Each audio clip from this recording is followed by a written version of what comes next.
Hi, Kirk. I want to talk about conversion rates and closing deals. And I know in my business there's a lot of competition, and conversion rates can be as low as 15%, sometimes 30%.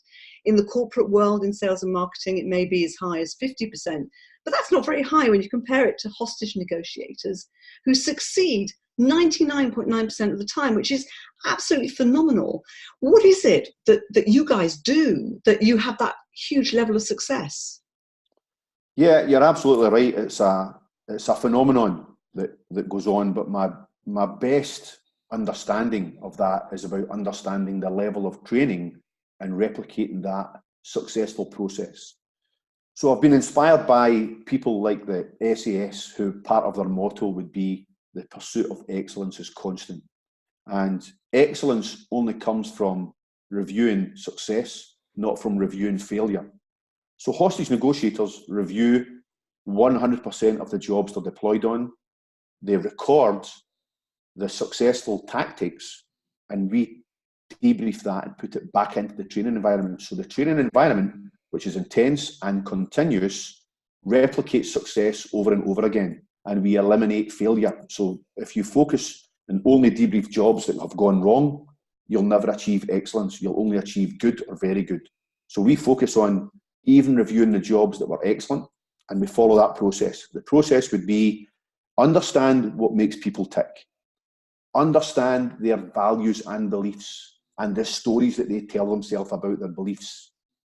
In that, you will find some conflicts. The typical example would be, I'm really strong as a family man. I've got really strong family values, but tonight I'm holding my family hostage. Well, actually, that tells me that your behaviour is inconsistent with what you tell me your values are.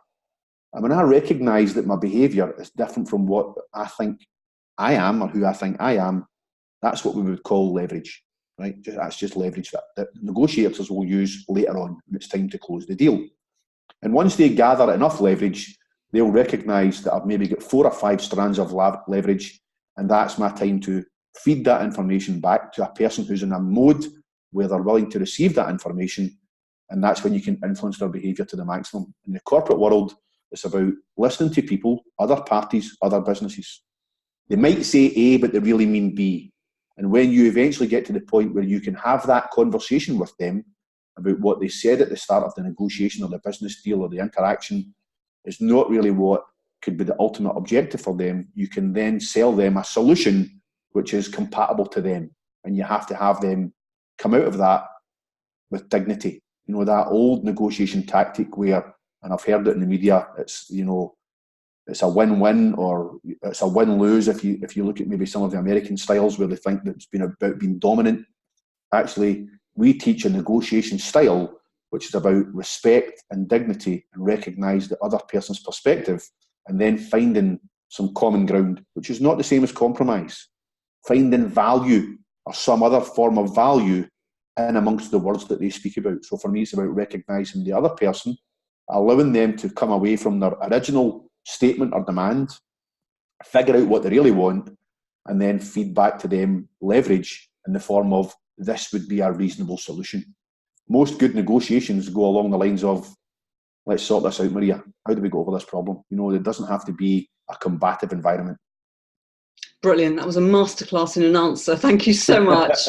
Thank you.